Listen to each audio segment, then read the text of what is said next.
Report to the cloud, please. Yeah, I just started recording. I'm going to start again. My apologies. Hello, everybody. Welcome to our webinar, Queer and Faith. My name is Dana, and I will be your host for today. Before we start our event today, I would like to acknowledge the traditional custodians of the land that I'm working from, and I would like to pay my respects to the elders, past, present, and emerging. Supported by the Diversity and Inclusion Committee, Faculty of Arts, the University of Melbourne, and Queer Islamic Studies and Theology Center, we proudly present Queer Muslim in Conversation. This is a series of events and as a first step in recognizing queer Muslims, as Indonesia has the largest Muslim population worldwide. In addition, the University of Melbourne has one of the highest concentrations of Indonesian scholars in Australia and is a leader in studying numerous elements of Indonesian culture and society. Our series of events include a book talk that was happening last week with Zubi Yusuf, the founder of the healingcircle.sg. And today, this event right now is actually our second event, webinar, Queer and Faith. And then our third event will happen on the 6th until the 11th of October. It's going to be an in-person event. It's an art exhibition called Hear Us, I Know the Enemies Prey on Us, So Pray for Us, curated by Lavia Minora, an Indonesian queer artist and feminist activist. Before we begin our event today, let's hear from Associate Professor Ikuko Nakane to say a few words to open this webinar today. Please, Ikuko. Thank you, Dana, and welcome everybody. And I'd also like to acknowledge the traditional owners of the land on which I work and live, which is land of Wurundjeri people, and pay respect to the elders past and present. Welcome everybody to this Queer Muslim in Conversation, the second event of the series. And I really would like to congratulate Dana and her team for organizing this event. Last week I attended the book reading event, and the speaker Zubi, she was really very inspiring, and I learned a lot about queer Muslim experiences, and very inspired by that. So I also would like to welcome the speakers today, Amar and Yulia, and I'm sure it'll be a wonderful opportunity for conversation and solidarity as well. And I'm afraid I have to leave after this because I have prior engagement organized, but I'm sure it'll be a wonderful evening. Plus, I'm really looking forward to the exhibition in October. So thank you, and congratulations and welcome.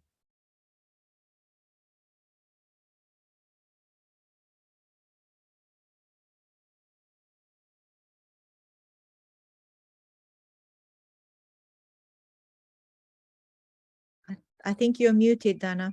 Dana, you are muted. Okay.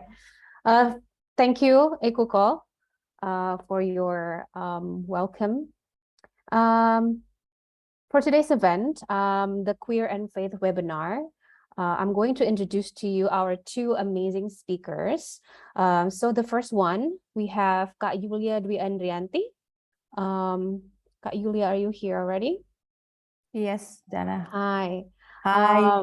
How are you? I'm doing good. That's good. That's good to hear. Okay, so Kak Yulia is a queer Muslim woman.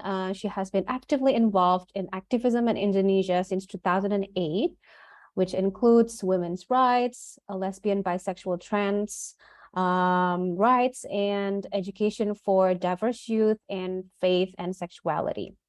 She also, Kak Yulia's pronouns are she and they. Kak Yulia has co-founded several organizations, such as Youth Interfaith Forum on Sexuality. A youth organization aims to build peace within diverse faith and sexual identity in 2010, and also Kubuka Tabu, a feminist queer organization. Kak Yulia's published works include Children's Sri Kandi, a queer collective documentary film, a coloring book, Indonesian Feminist Voices, Shedding the Binary in 2019, and many more. Kak Yulia started to share their journey of exercising well-being practice in early 2022 and invite their readers to also share their experiences at www.queerandlife.com. We also are joined by a second speaker. So our second speaker is Mr. Amar Alfikar. Amar Alfikar is a diversity, faith, gender, and sexuality activist. I'm going to read this in Indonesian. So if you prefer to hear this in English, you can set your interpretation to English. So Kak Amar adalah alumnus Pondok Pesantren Tahfiz Al-Quran Al-Asy'ariyah di Wonosobo. Sekarang Kak Amar adalah mahasiswa pascasarjana jurusan Teologi and Religious Studies di University of Birmingham di Inggris. Beliau adalah penulis dan penyusun tafsir progresif Islam Kristen terhadap keragaman gender dan seksualitas. Kemudian melihat lebih dekat situasi trans pria di Indonesia, aktualisasi diri, tantangan, dan harapan Transmen Indonesia 2020. Kemudian beliau juga adalah editor Islam dan tubuh-tubuh queer, which will be coming soon in October 2022. Okay, so that was the introduction for our distinguished speakers. So to begin today's webinar, let's have Kak Yulia to present first. Kak Yulia, let's hear from you. Thank you. Okay, thank you very much for Dana for opening the webinar, and also for Ikuko, yeah, so also opening give the notes. So thank you very much also for the attendees who have the opportunities to come to this discussion. I'm so happy that Uni Melbourne, yeah, and also QIST are become the organizer of the event, and opening the space, yeah, for the queer Muslim experience and also conversation in this regard. So perhaps to just start, I don't know how does it works, like should I present something beforehand, or it will be just like question and answer? Would you like us to play the video, Kak? Oh yeah. So Yeah. maybe before that, I would like to say that so before all of you also give me some of the questions, yeah, related to the Muslim in conversation in regard to the queer and also faith. So when it comes to the question, I think that it will be important for me to just share about one of the videos, digital storytelling that I created back in 2020. It was a part of the process that I also co-organized and co-facilitated at that time with the queer Muslim people in South and Southeast Asia at that time. And it was a very intimate space because it was a time where we can share about our experiences, and then also build the story circle during the process, and then finally we can come up with the idea and also the stories of ourselves. It is important for us to just share about our own experiences, including our struggles in figuring out about how to, for example, reconcile between the Muslim and also queer identities that has become an important or crucial question, yeah, at least for me as a queer Muslim woman. So that's why at that time we would like to make the individual videos that based on our experiences. So this is the video that you can see. And yeah, maybe from there we can start to discuss, or maybe I can continue some of the explanation afterward. So enjoy this video.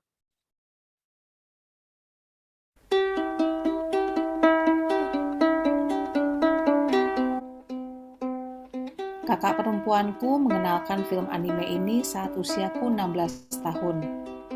Aku masih ingat sampai sekarang, tentang keluarga Soma yang mendapat kutukan turun-temurun 12 sio. Mereka bisa berubah menjadi binatang. Jadi, mereka harus rahasiain hal ini biar nggak dijauhin. Terus, ada satu binatang, yaitu sang kucing yang nggak masuk 12 sio. Yah, alhasil sang kucing nggak pernah diakui deh sebagai bagian keluarga Soma. Meskipun dia kepengen banget menjadi bagian dari mereka. Aku pernah merasa seperti sang kucing ketika aku rindu jadi bagian dari komunitas muslim. Rindu ini berat banget. Gimana enggak? Komunitas muslim tuh jadi ruang pertamaku sadar tentang arti dan rasanya berkolektif. Itu terjadi waktu aku remaja. Aku jadi sadar makna keluarga bukan tentang darah dan keturunan, ya dari situ. Sadar juga kalau hidup bukan tentang memenuhi harapan orang tua, lulus, cari uang, nikah, terus punya anak. Tapi lebih dahsyat lagi, jadi wakil Tuhan di muka bumi. Belum lagi berkolektif bikin aku jadi orang mandiri. Bisa belajar motor, main sampai malam, nginep di sekre, dan jadi penggerak komunitas. Pengalaman-pengalaman tadi tuh jauh berseberangan dengan pola asuh orang tuaku. Kemana-mana diantar jemput, habis sekolah harus langsung pulang, terus belajar yang benar biar dapat ranking. Rindu berat ini aku benamin cukup lama, sampai 4 tahun lalu dia nongol lagi. Embodiment tafsir, tafsir yang mewujud dan menubuh dalam pengalaman dan subjektivitas. Embodiment tafsir dikenali dari sikap yang diambil perempuan muslim waktu menghadapi hidup sehari-hari, terutama saat mendapatkan kekerasan dalam pernikahan. Nih, mereka bilang, ketika saya bertanya pada suami saya, kenapa kamu memukul saya dan tetap pergi ke masjid dan sembahyang? Terus dia memukul saya lagi. Kata-kata saya sungguh mengganggu dan menyakiti dia. Sejak saat itu, saya tidak mau lagi dia jadi imam dalam setiap ibadah saya. Para perempuan muslim ini menyadari bahwa pengalaman mereka menjadi cara untuk menemukan makna Islam yang adil dan setara bagi siapa saja. Karena itulah, istilah ini punya makna yang sangat mendalam buatku. Aku pejamin mata dan teringat saat saudara terdekat di komunitas muslimku bilang padaku, "Sekarang kamu aktivis feminis ya? Sudah banyak berubah ya? Padahal kita sama-sama janji loh untuk bangun masyarakat thayyibah." Ya, kata-kata itu datang setelah aku bilang tentang ketertarikanku pada perempuan. Yang paling nampol sih bukan soal perbedaan pandangan, tapi terasa ada bagian dari diriku yang patah dan tumbang.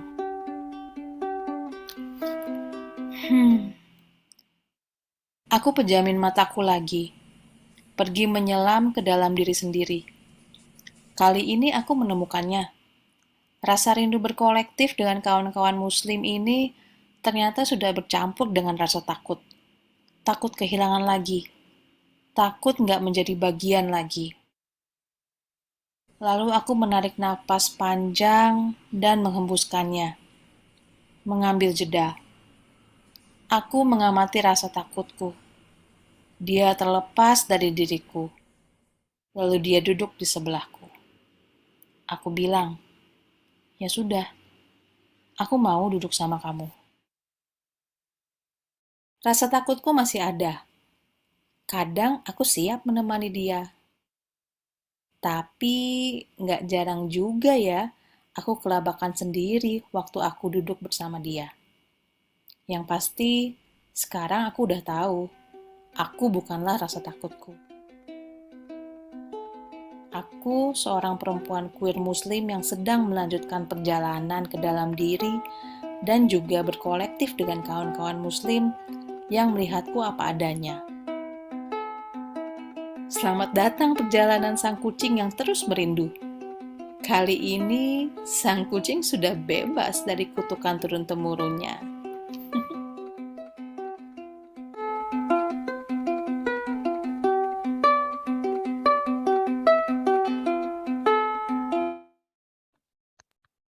Okay, I hope that you are all hear the voice clearly, and thank you for watching this. So I think why I want to start with talking about being queer, and I also have understanding my own faith through these videos, because I think it is important for me to just start with what becomes the struggles for myself as the queer Muslim woman. And this journey is not a short journey. Yeah. So it was started since a long time ago when I started my Muslim community back in when I was in 17. So it was like 20 years ago. Yeah, I guess. And I think maybe you can just then post some question, your comments regarding to that videos. But I think that for me, when I try to make these videos, I feel that what becomes the idea of the things from the Muslim community that always attached here to me since I was 17 years old when or 16 years old when I started to join with the Muslim community in my high school, not inside my high school, but outside my high school. So at that time, I think the idea of collectivity was very close to my heart, because at that time, I guess that I started to understand the importance of interacting with people, and also having a collective, a group, talking with each other is through this Muslim community. So the idea of collectiveness was and still, up to now, become the key of my passion or my understanding. When I want to organize or arrange something in regard to for example, the organization or the collective, because for me that a group won't establish just by one founder, for example, but mostly it will be managed by many people. And I think that's the basic things that I learned a lot from my Muslim community at that time. And from those experiences, I feel that I was very connected with this Muslim community until there was a time that it was difficult to discuss about things that related to the sexuality, especially when it comes at that time, with the same-sex sexuality that I experienced. And this situation becomes a barrier for me to feel the solidarity with my Muslim community back at that time. So apart from the important teaching that I had with my Muslim community at that time about how important to think, how important to understand the context of the society, that reading is the important step to understand the worldview, and specifically with the society, with the Muslim society, and also the importance of critical thinking. So I got all of this wonderful thought that being Muslim doesn't mean that you have to separate between iman and also with knowledge. So it is an embedded part that you should go hand in hand, and that's why I felt so connected with that community. But along that journey, when it comes to speaking about sexuality, then I felt scared. So maybe when you notice that, I also try to identify what is fear, what does fear means for me as a queer Muslim woman in the videos. So then I think this fear actually has different forms in my embodiment practices. I mean, in my embodiment experience, because I think fear is not only about the emotion, but also how my body reacts into certain events or certain gestures or also words. So from there, I try to identify what does fear means to me and how does it look like. And yeah, I try to just I figure out that I need to make some of the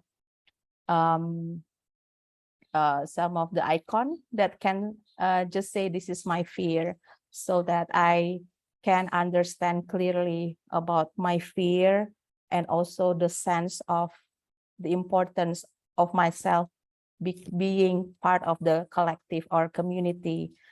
And I think along this process, that's what I can slowly, gradually try to understand about my own body experiences, my body sensation, my feelings. So it is the first step that I decide to take before I, for example, go back to the Quran, touch the Quran and read the text, because I guess before that I feel a little bit disconnect with anything that related to the so-called Islamic attributes, including the Quran itself. So I think I need to I need to sit with myself first to understand what's going on with my own body sensation, with my own emotion, and from there that I can start to understanding or accepting the different information outside me. So that's why I think that's one thing that I want to share related to my journey in understanding that there is a desire that is embedded in my Muslim community and also my Muslim journey in back when I was 17 with this idea of collective. And also there is also some moments about feeling the fear inside of me and how I can try to navigate this fear and then try to see that I am not the fear itself, that the fear is one of the emotion or the body sensation that I experience, but it is not, but it doesn't define the whole I am as the human being. And yeah, that's why I think for me it is important to just start with my own body, because and then I can after that relate it to the embodied tafsir that inspires me also. So I started with my embodiment experiences because that's what I said before, that when I read Quran, when I interact with people, when I make videos, or when I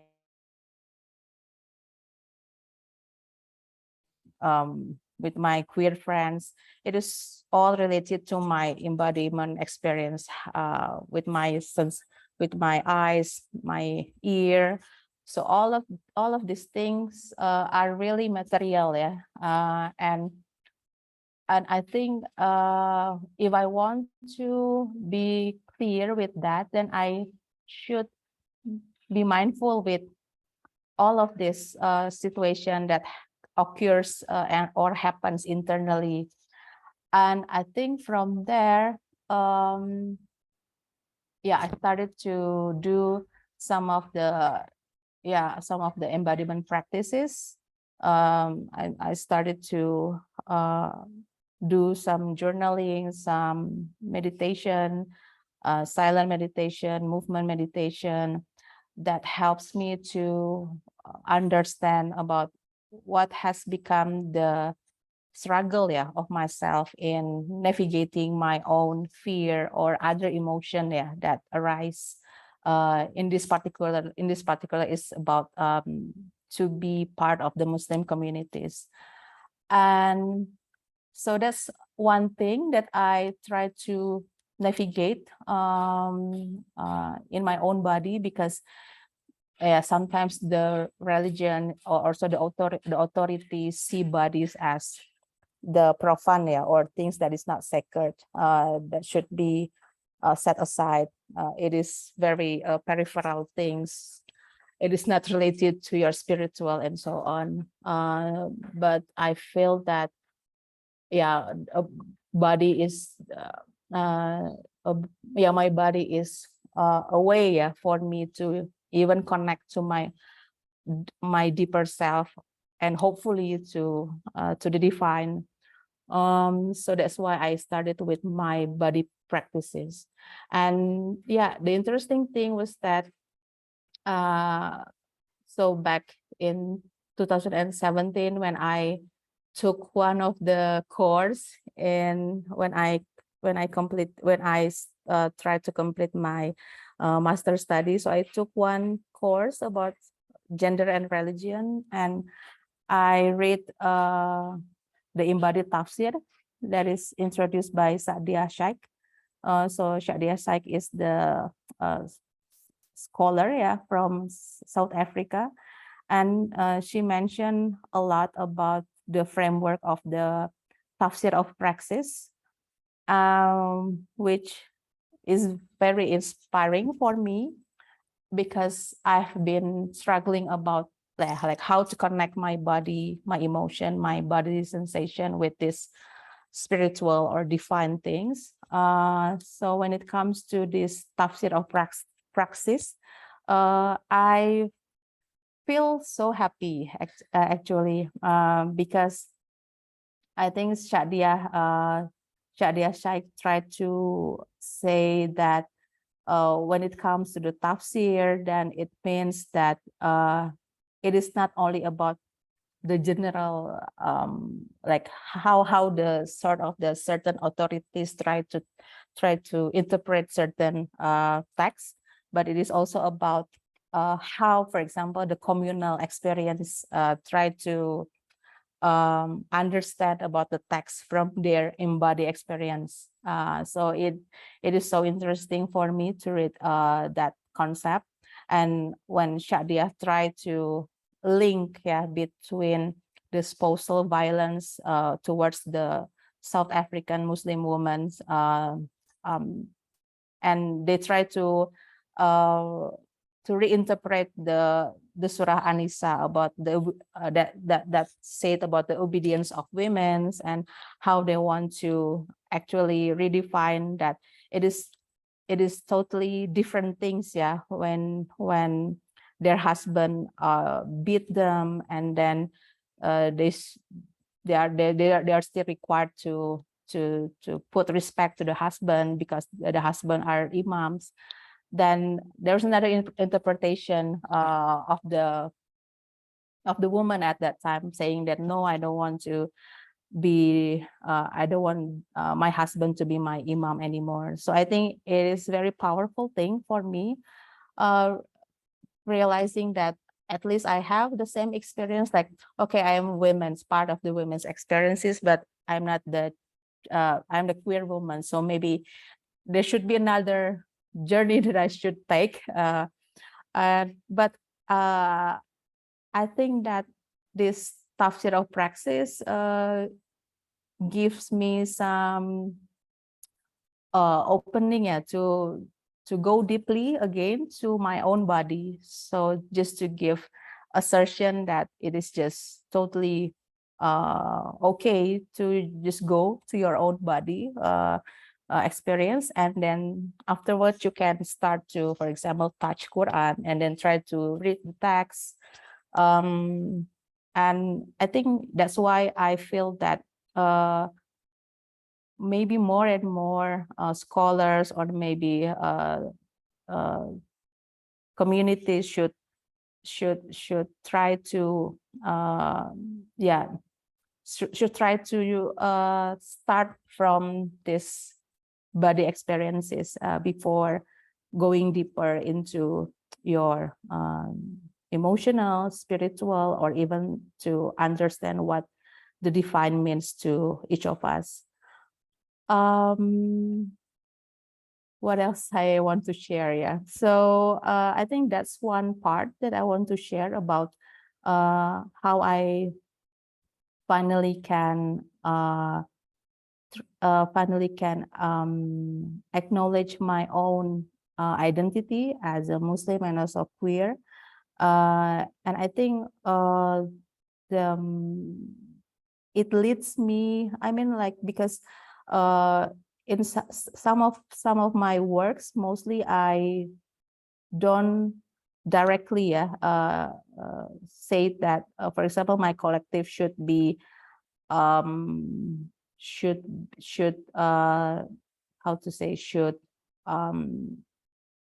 decide or should put the Islamic elements or faith elements inside the work, like maybe in YFOS, yes, in the Youth Interfaith Forum on Sexuality, yes, I dedicated that space as the effort of the young people, and I was young at that time.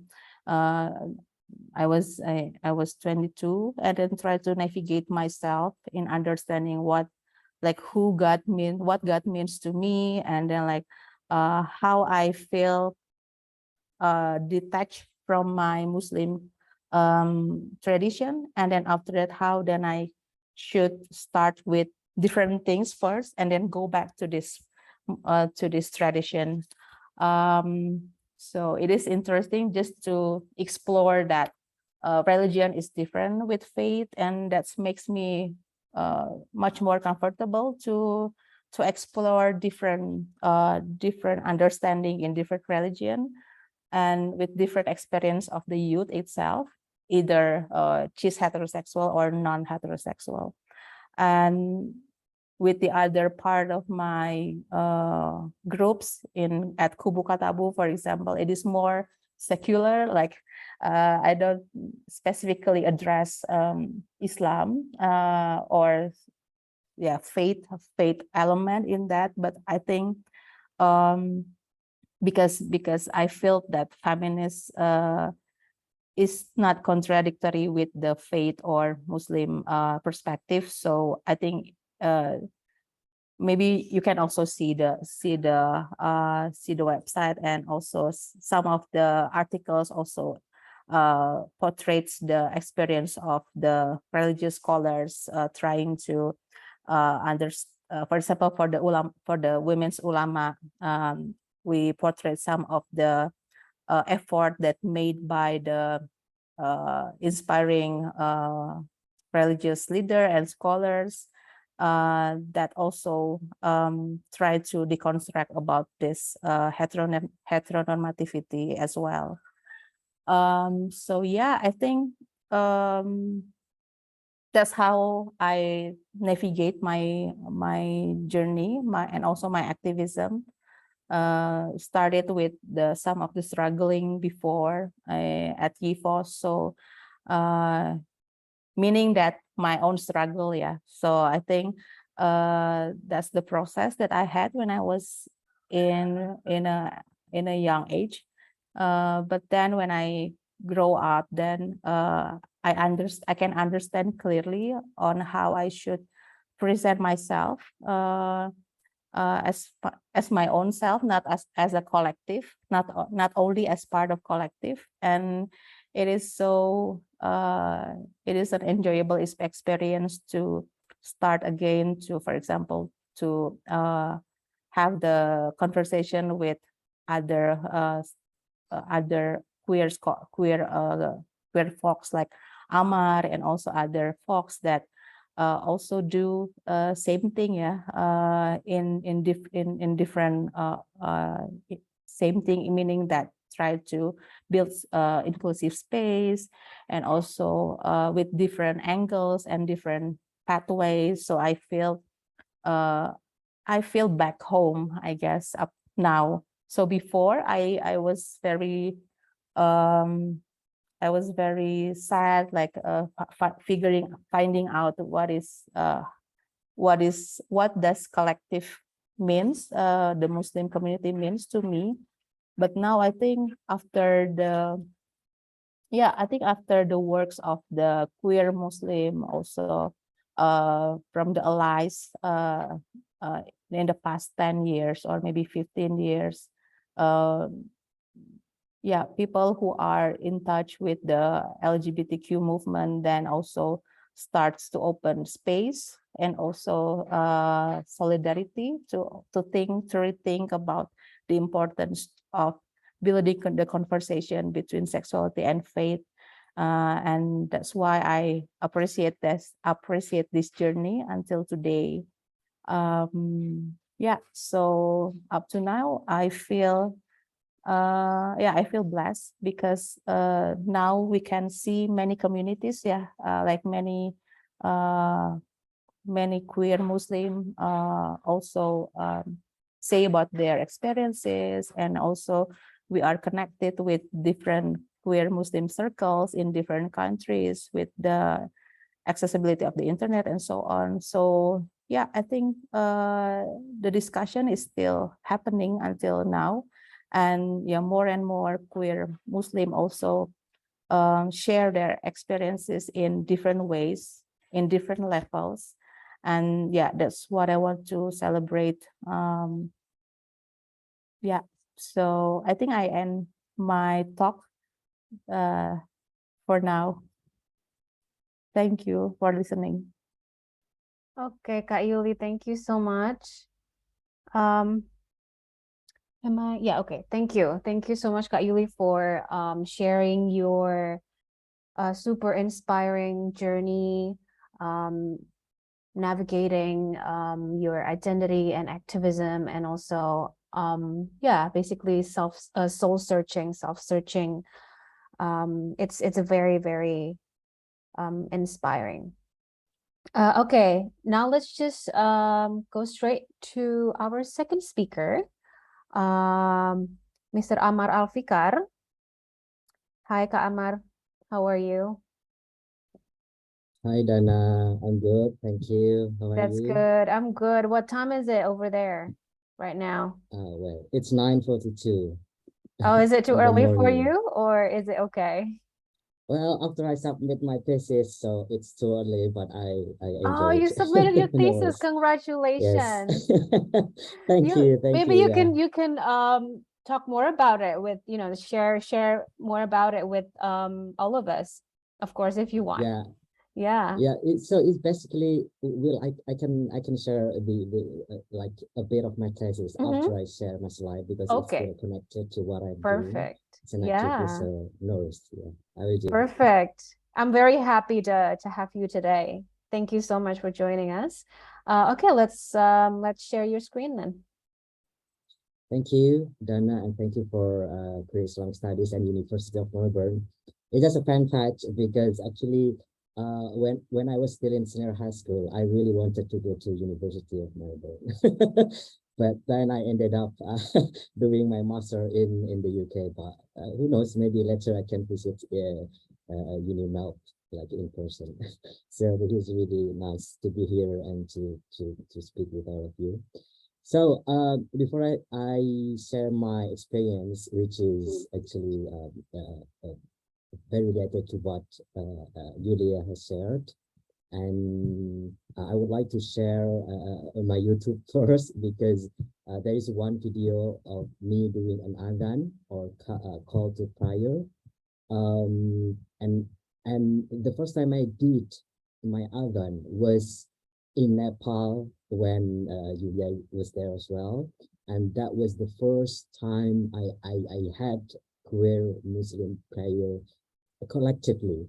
Of course, before that, I passed as a cheeseman, and I did visit like Jummah prayer everywhere, but it was like, you know, being invisible transman. But during that time in Kathmandu, Nepal, when there was a queer Muslim company, I know what year was it? Yeah, I totally forgot. But yeah, like maybe 3 or 4 years ago. So that was the time where lesbian and trans women being an imam and gave the khutbah, yeah, in a very inclusive prayer or salah. So that was really memorable time for me, and it's really magical.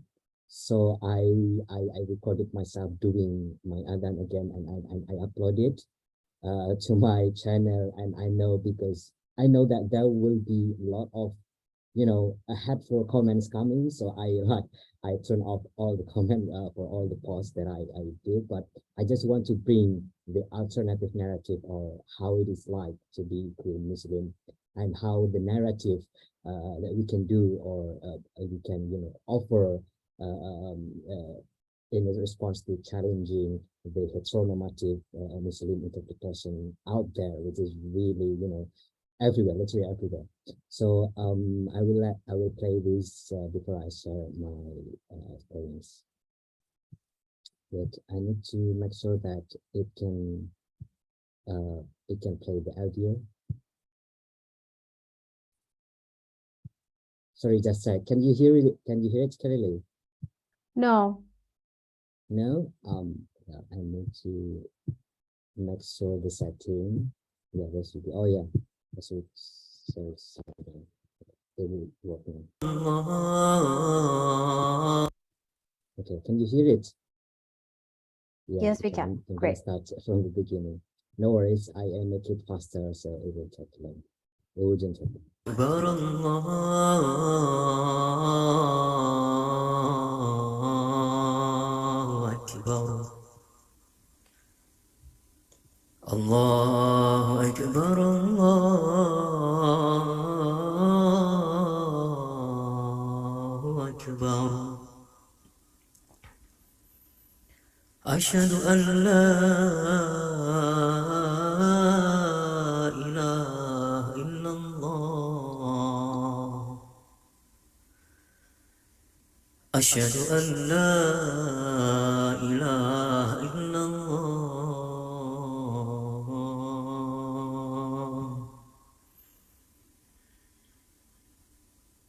أشهد أن محمد رسول الله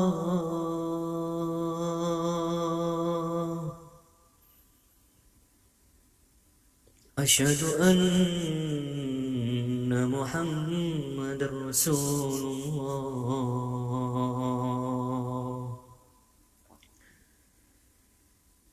حي على الصلاة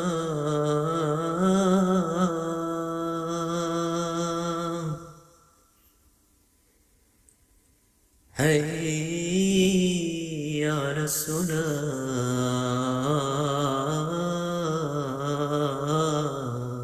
الصلاة حي على الفلاح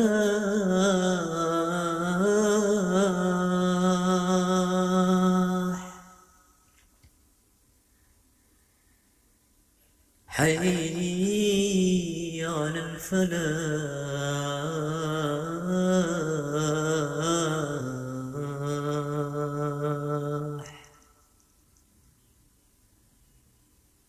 الله أكبر الله أكبر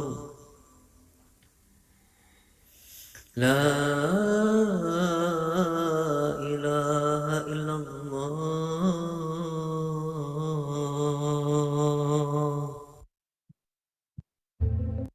Sure. So thank you for listening to my adhan. So the adhan has a lot of stories behind how I can ended up believing what I believe now as a transgender Muslim, because I believe like faith or religion or spirituality is a long, like it's a lifetime journey that can take a lot of you know, ups and downs and stories like that. But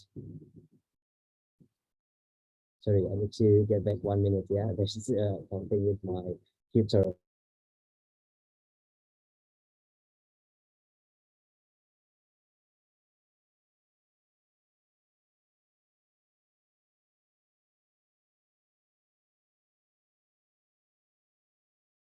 Okay, sorry, maybe that's a sign to take a break from that Adam.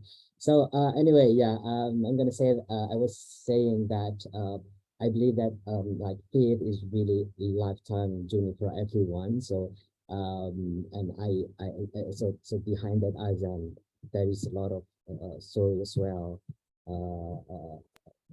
For me personally, and how I navigate a lot of challenges that I have faced during my journey as a transgender Muslim. And even as transgender, even when I die, it will bring a lot of debate because, you know, as a trans body, like we always being criticized, being debated, oh, how as a Muslim, especially because, you know, like binary notion is there even when someone dies. So like even how can you be buried? Are you going to be buried as a man, or as a woman?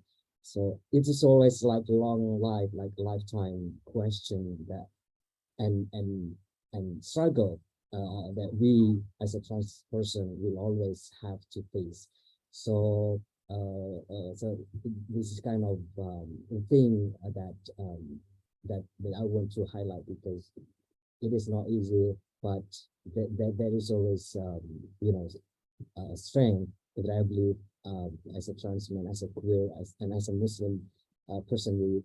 I always think Prophet Muhammad as a person who is against the heteronormativity of power or superiority, because he went in the Arabic society where the slavery and, you know, the racism was there.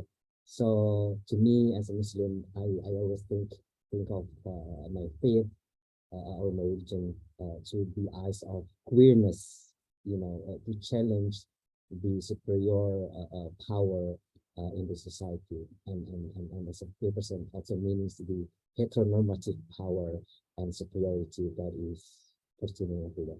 So so my title of this series, Finding the Divine Your Body, Deemed Unholy, because I believe we have heard like every day, maybe in every street or faith space, every Friday, even when I went to Friday Jum'ah, sometimes I stumbled upon the book stating that all LGBT or queer people is a sinful body. We are not product of God.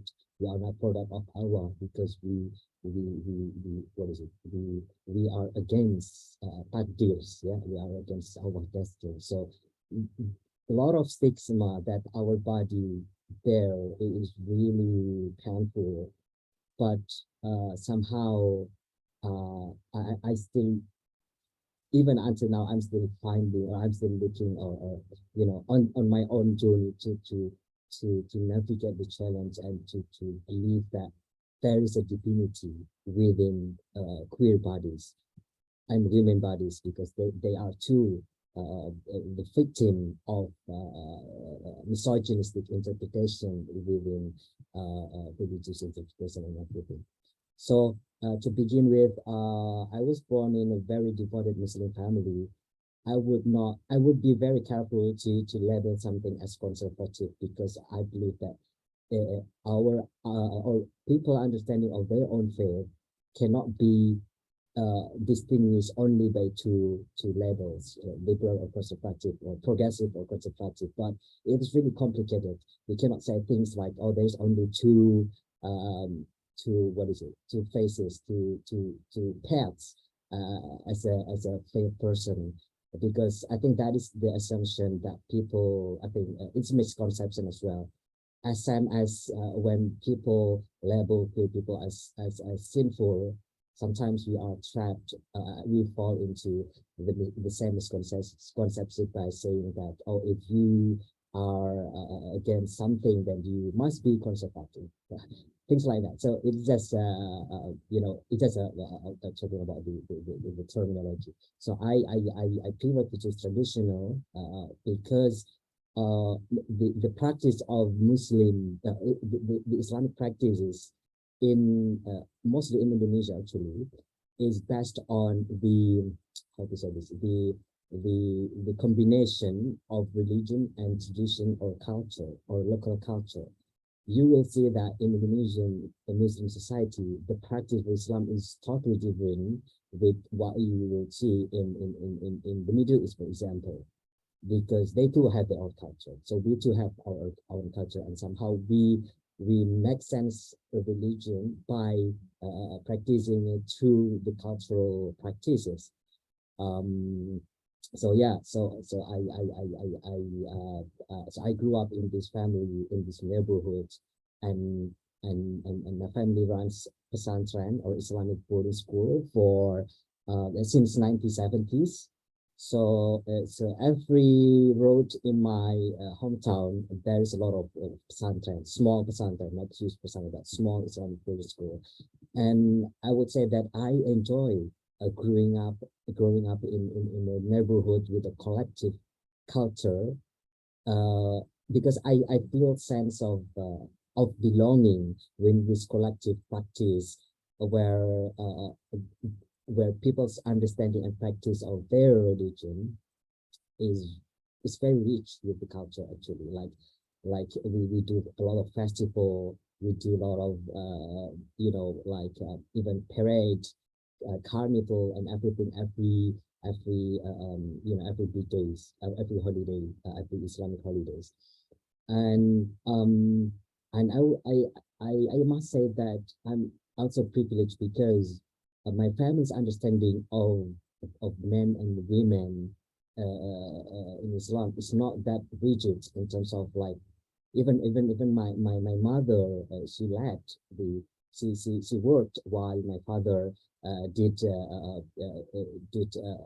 home course and everything.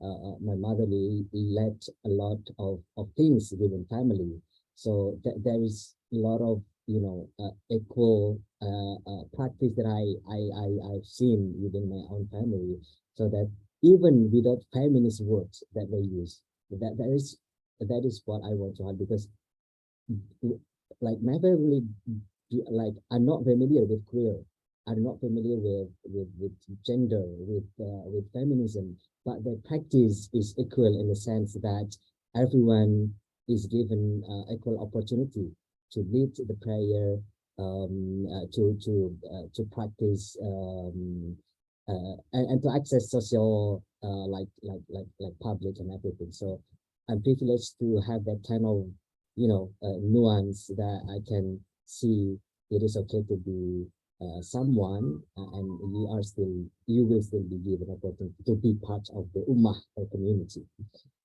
But I still question the dogmatic impose, you know, because there's still a problem there. I would not say that, oh, this is totally equal or it's 100 perfect, but there's a lot of problems, of course, because however patriarchal and the narrative of how to say this, takfir, yeah, or like, oh, there's still internalized narrative saying that we are against Western culture, things like that, and that you have, as a woman, you still have to wear hijab, for example, and being in a box of gold in this you know, in this kind of community, I felt lost. I felt that I was in a very confusion between my love of my love within my own culture, but also I felt detached by my own body when people was telling me, you are a girl, then you have to wear hijab, you have to be in a dormitory for women, you have to play dolls, which is, I mean, everyone can play your doll, right? So that kind of childhood led me to question my own self, my own faith as well, and I felt that, okay, my faith is not for me because I don't feel safe there. So there is a lot of course, like ups and downs and positive and negative impacts of how religion is practiced. And then because I was forced to wear hijab since junior high school, then the feeling of loss, of my own identity, and I didn't know what gender was at the time. So I was still in a very huge confusion what was happening with me. So that really suppressed my feeling and my identity more and more. So I and then I started my college, where I learned a lot about gender, about feminism, about progressive narrative within Islam, and that was the time when I started to digging more about gender diversity. And at that time, when I was still questioning these terms, you can please, what is it? In Indonesia, it's really rare to find what is transgender, what is gender diversity. It's really difficult to find at that time. So even internet, they only provided information on what is it, gender disorder, yeah, and something about mental health issue kind of thing, but there was zero on trans, what trans men mean, what transgender means. So but then I met with the psychiatrist after I found 3 psychiatrists, which is really transphobic. And then because here in Indonesia, it's not easy to find psychiatrists or psychologists which has a very comprehensive knowledge on gender and sexual diversity. So I went to 3 different psychiatrists, and they ended up saying, "Oh, you have to do taubat." How to say the taubat in English? Like you have to repent. So I couldn't imagine I could go to the psychologist. I ended up like hearing religious preacher there. So that was kind of experience that I had. But at the end, I found one psychologist who knows a lot of things about gender diversity, and they say, "Oh, hell, you know what? You are maybe you are a trans man, because I didn't feel that I was lesbian." But of course, there was time I thought, okay, I'm not being lesbian, because that was the first term that I know. But then after long of observation and session with the psychologist, then I started learning about transgender identity, and then I identify myself as a trans man. But of course, there's a lot of challenges. There's a lot of debate. There's a lot of conflicts within my own family when I came out to them. But even until today, they would say, "We have different opinion, we have different narrative, but I accept you as who you are. I give you, you know, I like, there is a compromising position here regarding my relationship with my family. Okay, for example, my brother would say, I have different opinion with you, but as a family and as a person, you have rights to be who you are, and I would respect your rights to be yourself." And so that's where we are right now. We have different interpretation, and that's fine. They still accept me. We still celebrate together, and even my sister gave supporting witness when I submit my change name in the court, in the local court. They came and they gave their support to me.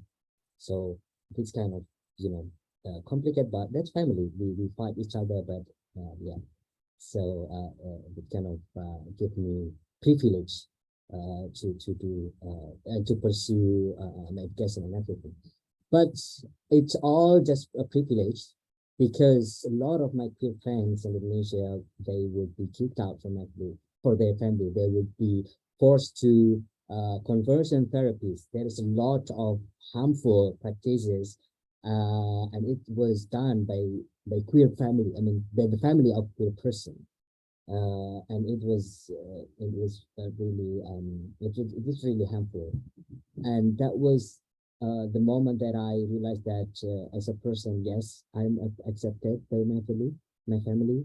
Yes, I have uh, found my own space and my own narrative to reconcile my faith and gender identity, but there is a lot of things to be done to amplify this personal narrative into the collective narrative, right?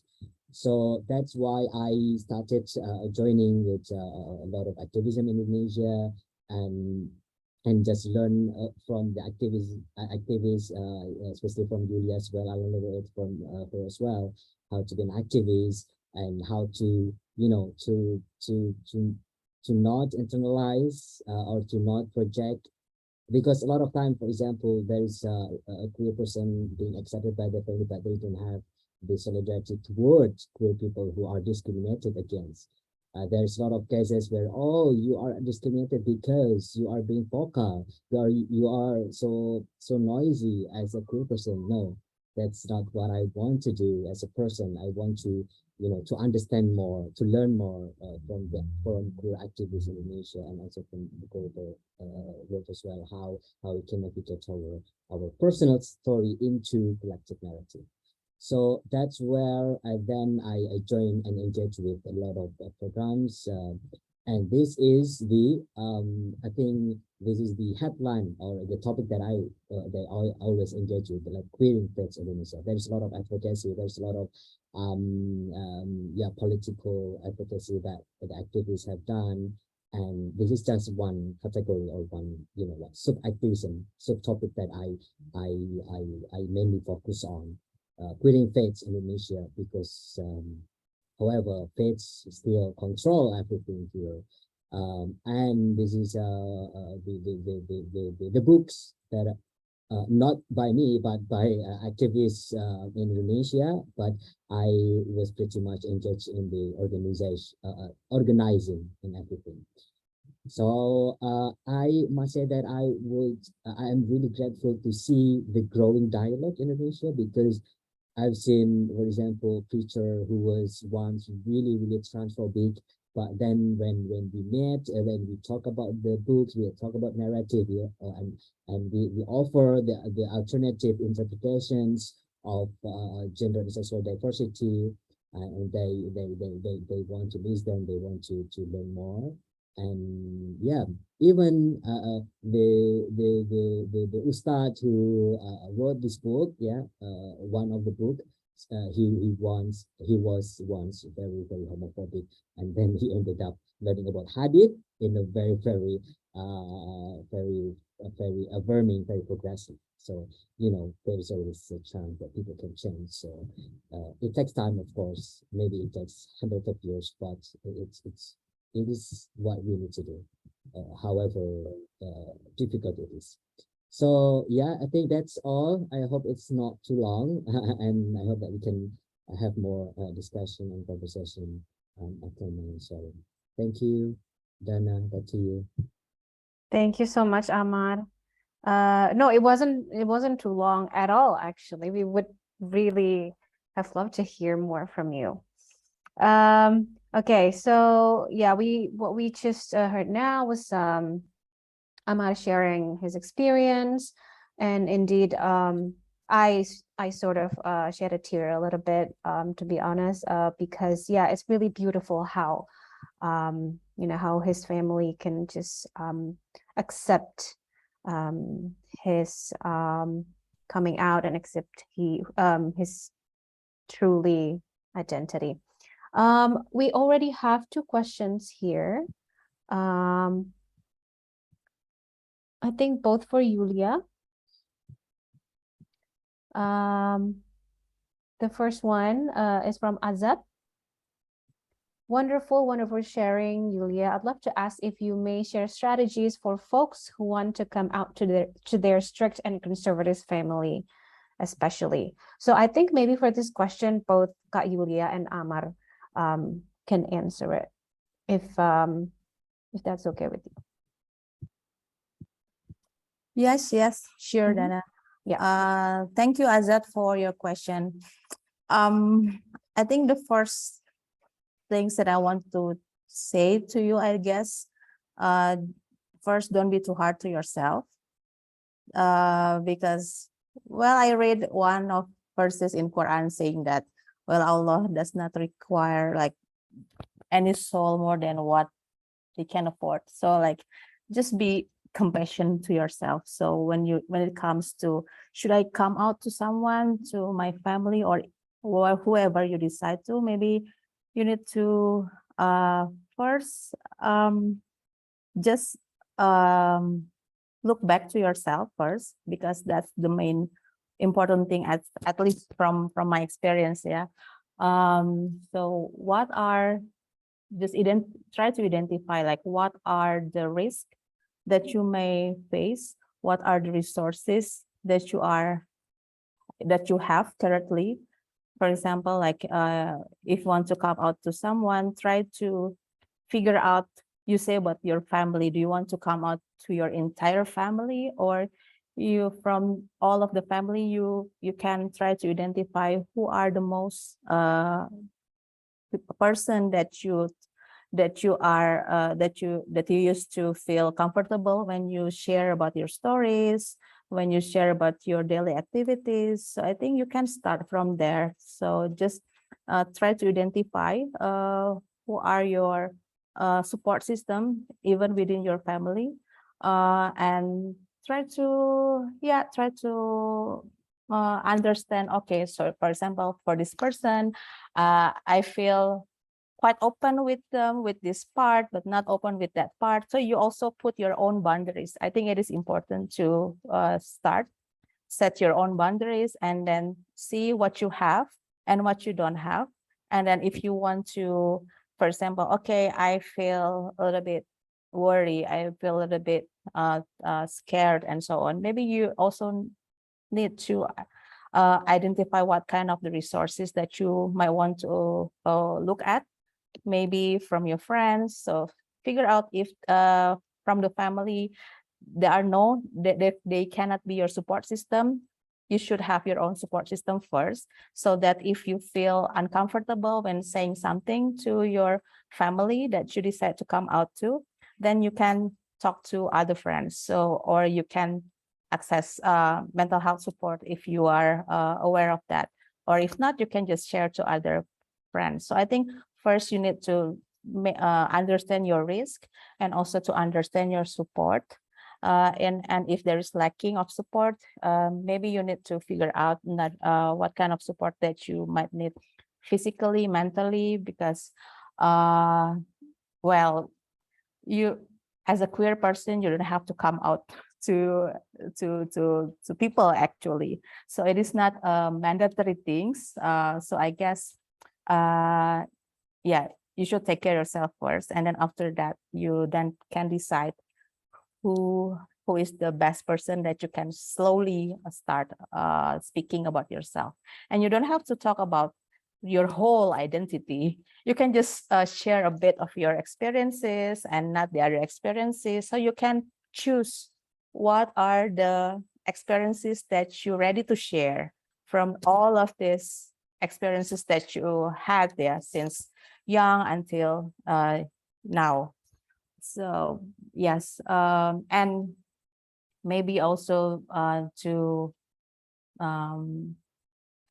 note that there is no education for parents, and especially when it comes to gender diversity, maybe they don't understand, and that's why they feel maybe worry when there is a statement or there is a question posed to them. So there's another things, but that is not your responsibility to think, but at least to just aware that maybe our parents or our family, our extended family, may not have the same level of knowledge as we have. So that's another thing just to note. I think that's from my side. Thank you, Kak Yulia. Yeah, there's no education for parents. I agree, but maybe there should be, right? Yeah. Kak Amar, oh, did he get kicked out? Okay, while we wait for Kak Amar to come back, we do have another question for Kak Yulia. So it's from Kenny. Kak Yulia, I recently reverted to Islam. I also identify as queer. I want to learn more about my new journey, but there's not a lot of resources for queer Muslims in my area. Sometimes I'm afraid that the Muslim community will find out about my identity. I want to know more on how I can be myself and also embrace Islam without guilt. Do you have any resources that you can refer so I can do more reading on being queer and Muslim? Yes, thank you so much, Kenny, for this question. Yeah, it is always good to have our own journey, and I think when it comes to the lack of the resources in your area, maybe the best thing that you can do, for example, to explore books from different languages, and if what you refer to is that you don't have any friends in your area, like the queer folks or queer Muslim identified in your areas, I think there's plenty of Muslim community, queer Muslim community, from different platforms. Yeah, so you might want to search like queer Muslim projects, queer Muslim resistance. So I can also share some of the information here with the Instagram and so on. And I think we also have like I don't know if it is possible to endorse one of the platform for that I also joined with Amar. So it is part of the sharing session each week for the Indonesian Muslim queer and also allies about different topics, about different experiences. So we have it weekly. I can share you also the link after this. So I think now there are plenty of resources and also access, yeah, to these communities and groups. And I think for reading,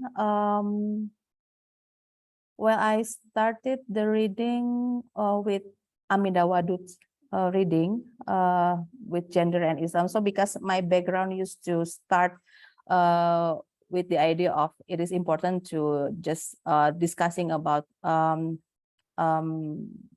discussing or deconstructing about everything through the gender lens. So maybe you can start with the books that give the portraits or give the explanation about how to see gender in Islamic perspective, perhaps, or maybe if you wants to you can also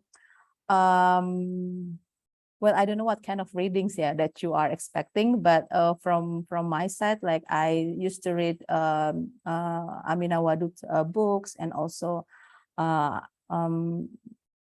and with the there is also another books called Baret Mistajil.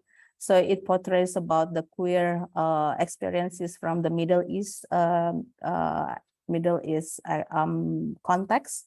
So it documents about the experience of LGBTQ experience, like the lived experience of them. So mostly from my side, it is important to relate first, like what is your struggle, what is your question, what is your curiosity, and you start from there. And whether you want to have the more academic books or more popular books, I mean, like to more about the sharing stories about the lived experience of queer Muslim in some countries. There's also plenty of them. Yeah, so I can share also with that.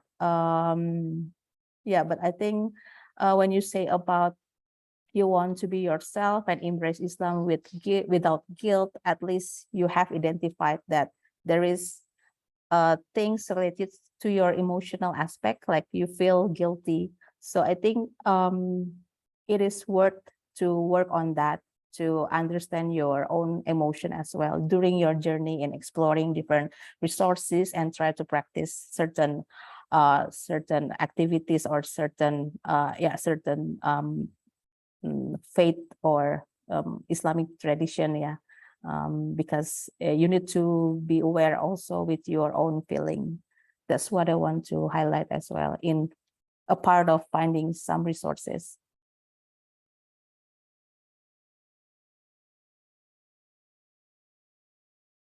Thank you so much, Kak Yulia. Kenny, I hope that answers your question. We do have another question from Anonymous. I'm interested in how you reconcile the Islamic fiqh narratives that criminalize and vilify queerness in Islam, whether Sharia, Hadith, or even something as basic as the Quran and narrations of the story of Prophet Lot. It doesn't really mention who this question is addressed to. So maybe hopefully both of our speakers can answer this question.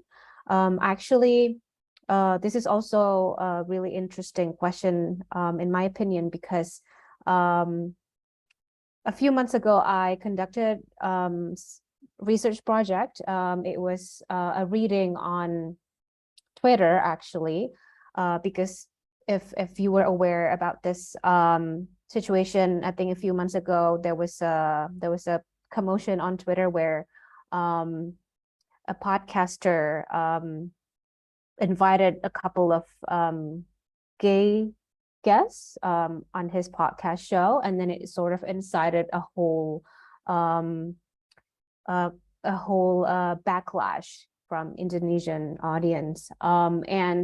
And my research, I sort of try to find out the type of theme, on why they disagreed or why they really hate the idea of queerness.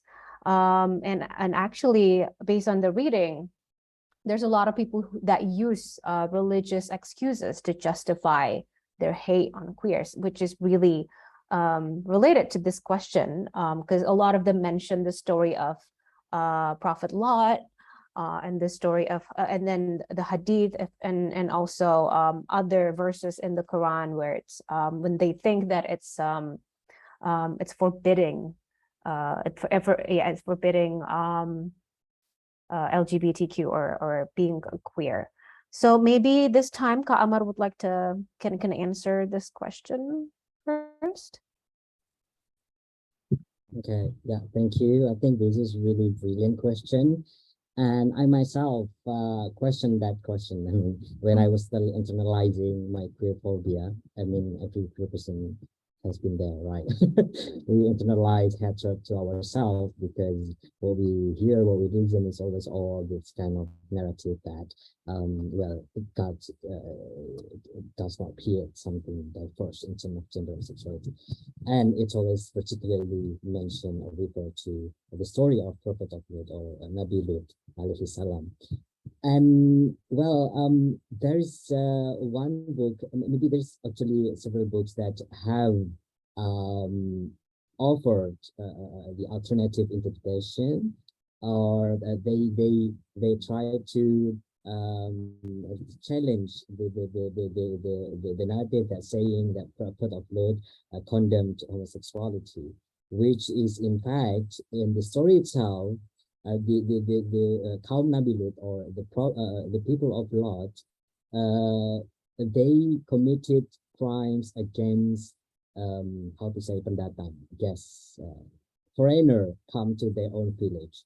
They did rape to women, to men, to children. They were really hostile towards foreigner, and that the azab or the curse came to them. Because they did the rape, they did the sexual violence towards other people who come to their village. They were so, you know, they didn't like foreigner come to their place. So one of the book, I think the Scott Siraj al-Haq book, which is really comprehensive because he also talked from the Hadith perspective. He also talked from the Quran perspective. He even talked about the Fiqh perspective, which is really long read. It's 100 pages, but it's worth because he really dig into the context. Or he digged into the Asbabun Nuzul, which is the context where the ayat or the verses came, and Asbabul Wurud, which is the context where the hadith came. Because we cannot read text without context, right? There is always context behind every text. So and imagine it was the text that was that came like more than 1,000 years. So there was always context behind why, for example, this hadith saying like this. So it is really dangerous to read something and we ignore the context. So the context of prophet of Nabi Lut is again it's Allah's stance against the sexual violence. So no matter the gender identity of the perpetrator and no matter the gender identity or sexual orientation of the victims, the sexual violence is cursed by God in this story of prophets of light. So it is interesting how can there is a lot of sexual violence, sexual abuse within religious institutions, let's say.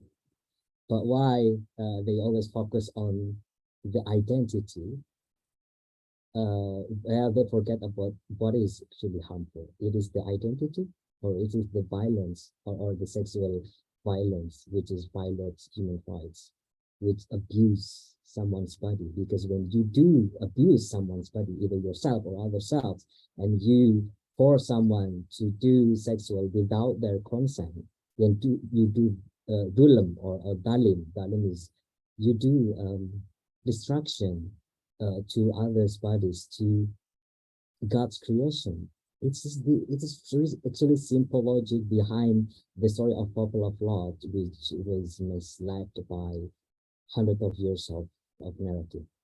And additionally, in another point of view is that the narrative of homophobic and transphobic detached to the interpretation around prophet of Lot is not actually is not only pertaining in Islamic theology, but is actually also from Christian theology as well. There is one research saying that actually there is one journal, I forget the journal, but I read somewhere, I would find and share it to you, the link. But this journal saying that actually the Middle East, the Islamic society was friendly toward, was tolerant toward homosexuality. But then the British Empire came to colonialism, they imposed their own law criminalizing homosexuality. So this is something that we should not forget, because the half of the world, most of the countries that still have this criminalization law, it came from the colonialism, which was then, what is it? Which was then justified by the theology. So it's never the theology or religious interpretation itself that came with their own narrative. It always engaged with the politics, with the social construct at the time, with the colonialism, with the conflict, with the wars. So this is very complicated. But again, how I personally reconcile, because I have read this kind of alternative interpretation saying that gender and sexual diversity is also parts of the society, and fiqh, actually in the classical fiqh, pre-modern, they fuqaha or the fiqh scholars, they actually have built a lot of terminologies that belong to gender diversity. For example, fiqh acknowledged the term of mukhannat or kuntha or mutarajilat, which is non-cis and non-heteronormative gender and sexual identity, which means in the pre-modern era, the fiqh scholars have acknowledged the diversity of bodies and embodiments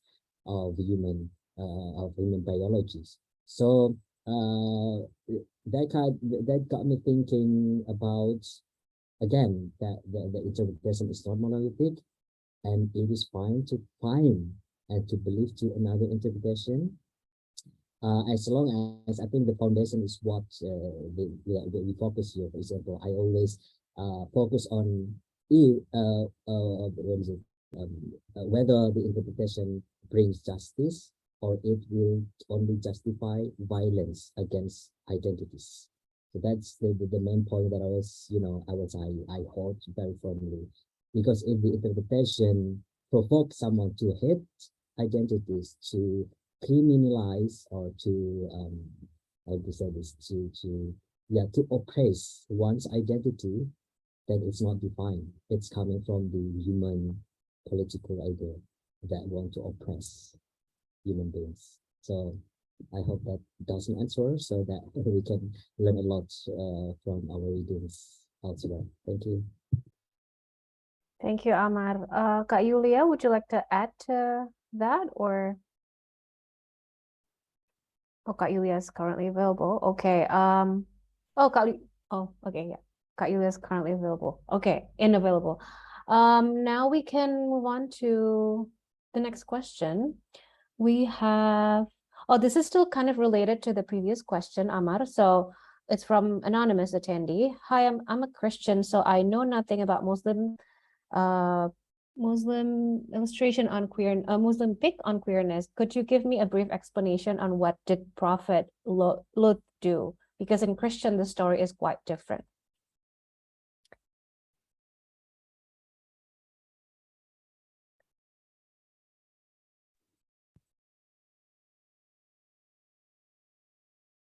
Okay. Yeah, I think it's pretty similar actually to me, for what I've read. Like the story, it's about hostility, because in the book called Menafsir LGBT dengan Alkitab, which is it translates into Interpreting LGBT through Bible, which was written by famous Christian progressive priest in Indonesia. And I kind of see the similarity of the story between the story of Lot in Christian theology and Islamic theology. It is again but I'm not expert in Christian theology, but in Islamic theology it's similar actually. It's about the hostility, again, of these people in the village, that they did the violence against people who come to their village, and they did the anal rape.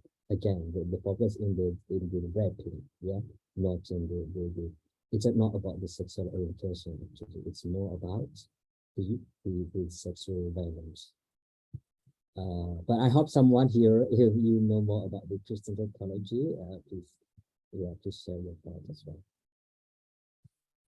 Thank you, Amar. Yes, please feel free to type it in the Q&A box.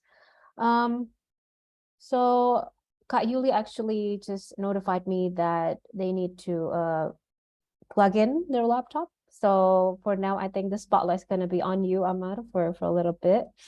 I hope that's okay. Okay, the next one. There's one from Zeti. Oh, Kak Yuli is back. Okay, so this is probably hang on. Terima kasih for your invaluable share, Kak Yuli and Amar.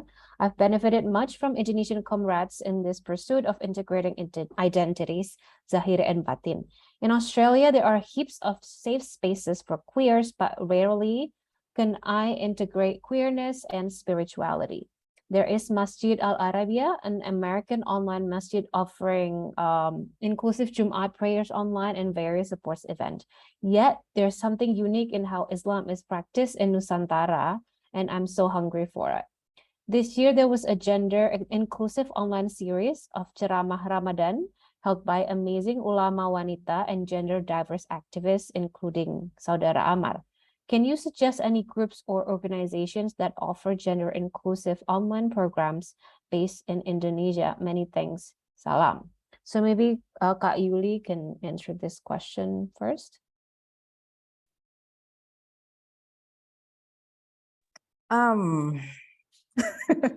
Okay, I should go back to my groups because I think UFOS has the programs, yeah, but I'm not sure whether it will be online or offline. But I think they will have the 7 or 8, I forgot, queer camp in West Java. But it will be like the in-person space. So that is one that I know. And I guess with the online program, like like Amar already mentioned in the chat box, I think you are all welcome to join because it is also a weekly discussion. So everyone can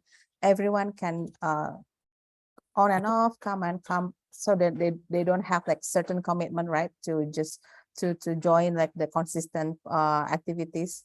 So you can also attend that. What else that I have in mind? I think yeah, I think one of the other space, but not sure, yeah, whether there will be also a space related to the queer space or not. But Indonesia will have the second Ulama Congress, yeah, Women's Ulama Congress soon in November. So I think it is also the great moment, yeah, for all of us queer Muslim and allies to support this important gatherings. And yeah, that's the things that I want to join, at least for the nearer nearer plans. Thank you, Kak Yuli.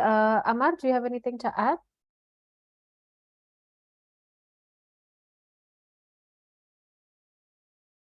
You're muted. We can't hear you. Sorry, which question is it? Oh, the organizations. Is there any organizations that you would suggest that would, offer more inclusive approach? Well, yeah. Well, because I'm currently based in London, and for a year have met a lot of amazing activists from the UK. So I would suggest go to London Mosque Initiative, and then they also have Hidayah as well, and they also have what else? And mostly in the UK they have these very rich South Asian queer communities where sometimes they also talk about the issues as well. What else? Yeah, I think that's what I have in my head right now. But definitely once you follow Queer Muslim Project, for example, London Queer Muslim, and then go to who they follow, then you will find like a bunch of accounts that you can follow in terms of queer inclusion. Thank you so much, Amar. Okay, now do we still have time? We do still have time for a couple more questions, actually. We do have one here. Amar, do you have an experience of losing your faith because of desperation, since people outside what? It's not clear. But people outside judge LGBTQ as sinners? Well, as I said before, I think every person has been there in terms of questioning our body, our identity, our faith, because yes, I mean, in society, it's almost zero to find comforting interpretation that hold the space for us, that can make us feel safe, which is ironic because I find that faith is supposed to provide someone's feeling safe, feeling welcome, feeling embraced, no matter their gender identity or their identity.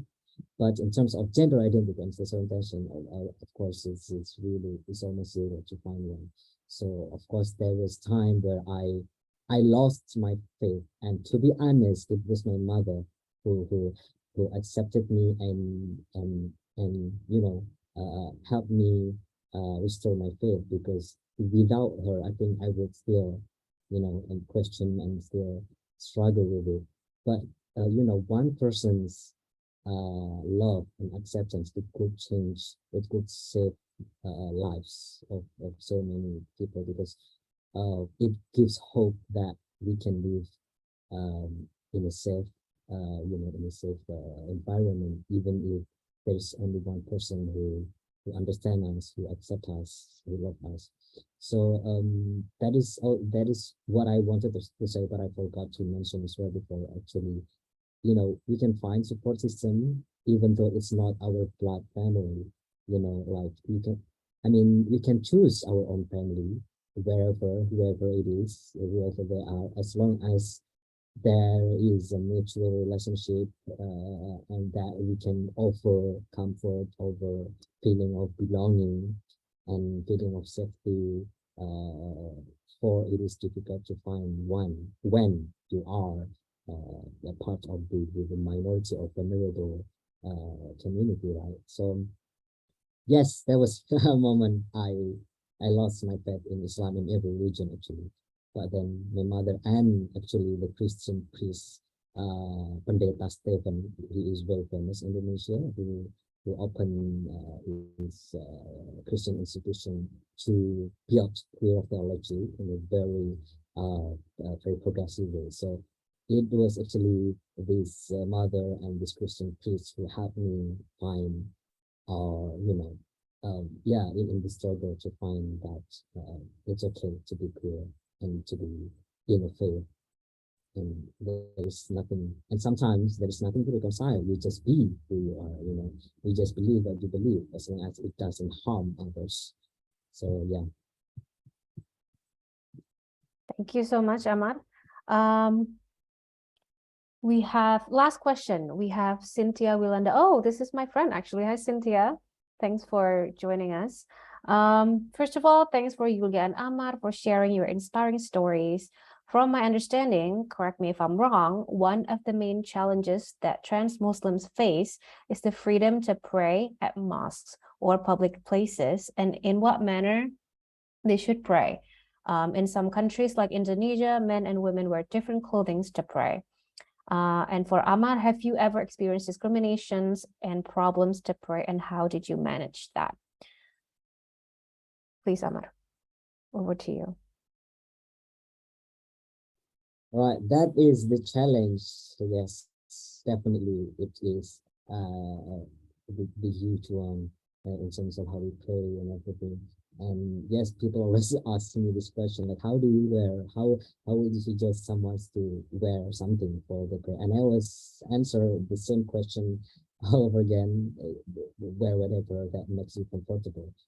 Because in the end, I believe that what Allah sees is not what you wear, but the heart that you give, the pure heart when you pray, the mindfulness that when you do the praying and ask Allah's forgiveness and Allah's mercy for whatever happens in your life.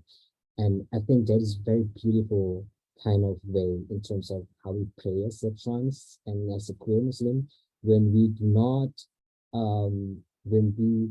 I think, I believe that, we are we are given opportunity to do something spiritual without having to subdue to the mainstream understanding of something spiritual. Because I believe that spirituality does not have to be in line, because you can be spiritual, and when you are different than anybody else, it is spiritual, because you know that God doesn't see your physicality. So it's always my understanding of myself and my queer friends. Like in the end, in one ayah, Allah says that Allah doesn't see your physicality, but what Allah says your taqwa. Taqwa means good deeds, your pure heart, your good heart. So then yeah. So, of course, this is challenging the society where people require us to do so. And in terms of freedom of play at mosques or public places, I would say that, you know what, I don't care where we play, you know, it's just a building. What is important is what we bring to God when we, when we play and we practice our spiritual, spiritual playing. And it is beautiful, you know, when you have to find a place where no one sees you, when you have to find a place where nobody puts you when you pray. It means that it is only you and God who can hear your voice, and it's powerful. Because even though like all the human being hate us, like you know, does not offer place to us to pray or to be who we are, we find a place with our voice, with our body, to be in the moment and to be in everywhere, um, and you know, just feel the tranquility and the power that it can offer when we practice that in a loneliness and tranquil place, in non-mainstream space. I think that's it. Thank you. This is really Great. green question anyway. Yeah, thank you, Amar. Actually, Cynthia asked another question, this time for Kak Yulia. What is your take on LGBTQ marriage in the Islamic perspective? Wow, what an interesting questions. Because it is not only for me, not to say first with the Islamic perspective, but even in the general LGBTQ movement, I think there's an interesting things to be questioned as well, because when it comes to the so-called the how the homonormativity is also produced in the West. For example, like they try to build the agenda of the LGBTQ as like if you go to the gay military, and then if you go to the gay marriage, and the struggle is over. So what is now so but we can see that there are so many situations that should be taken care of related to the migrants who live in the borders areas, queer migrants, queer asylum seekers, who actually cannot afford or cannot have this accessibility to go to this so-called marriages system. So I think when it comes to the marriage, it is interesting to address about the system and also the norms that is embedded in any kind of system, whether it could be the nation or even in the tradition or the religious sectors. Yeah. So yeah, for me, I think what is crucial, if there is a discussion about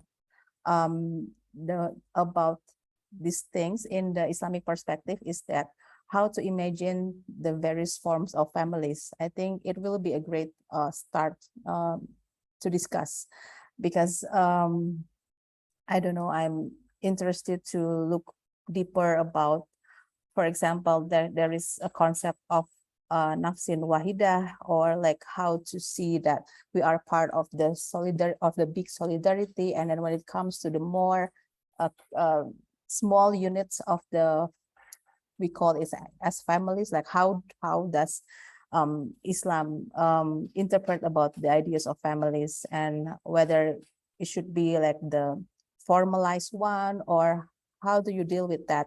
For example, during the, we can trace back during the during the Prophet Muhammad society, how does how did he define the families or the communality? So I think, because if it comes to the LGBTQ marriage per se, then I feel that we only limit it straightly to that legalized system, and including, maybe we can also discuss about sexual pleasure in Islam. So I think I will be more interested on discussing more on that. For example, in one of the Samar Habib book, she tried to see the other experience after the yeah, you know, in the Middle East context, where there is grinding activities between the women and women's, but it is outside the marriage. So so how then Islam navigate this sexual desire or sexual pleasure, and also different forms of imagination of families within this Muslim community? I think it will be my interest more, rather than to just closely discuss about the LGBTQ marriage within Islam. So I think I want, maybe my answer won't answer your question. It will be our maybe follow-up discussion in different layers or different forums. But thank you for bringing this up. Okay, thank you so much, Kak Yuli, for your for answering this question. I believe we have answered all of the questions from the audience. So maybe it's time for us to conclude this event today. But before we close, I would like to share some of the most memorable takeaways from both Amar and Yulia's presentation today. First, I think what Yulia said about coming out earlier really struck me. So I believe that Yulia mentioned something about you don't have to come out if you're not ready, and I really agree with that, because much like the marriage equality agenda is the idea of coming out is somehow a very Western centric thinking, because not everyone in the world has the privilege to be such, you know, an individualistic entity.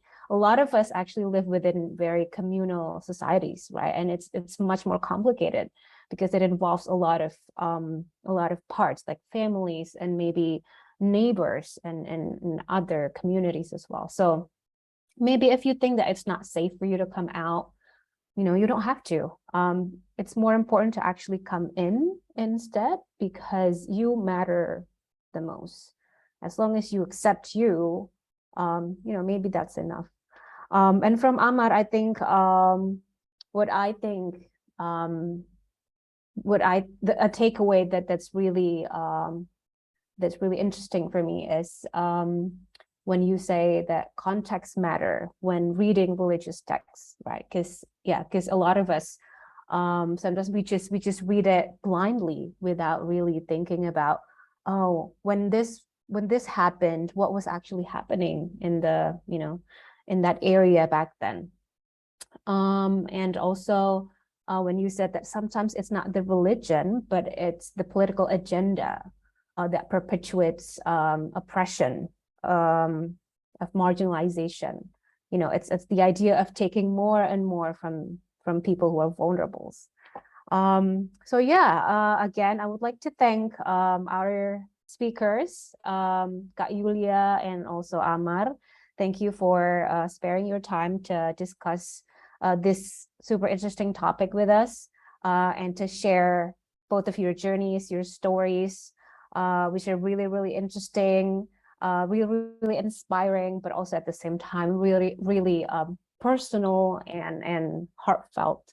And I really appreciate it. And I would also like to thank the University of Melbourne for the support for this program. And I also would like to thank Queer Islamic Studies and Theology Center. Here I have my friend Ersa and also Farah as a representation of QIST. And last but not least, I would like to thank everyone who joined us for this webinar. I hope that this webinar could be something that you know, that is not but it's not totally useless. I hope that it could inspire. And I hope this is a real, you made the right decision to come here to spend your day. Okay. Again, thank you so much, everyone. I will see you at the next opportunity. I hope I see you all again. Thank you, Amar, Kak Yulia. Bye. Thank you, everyone.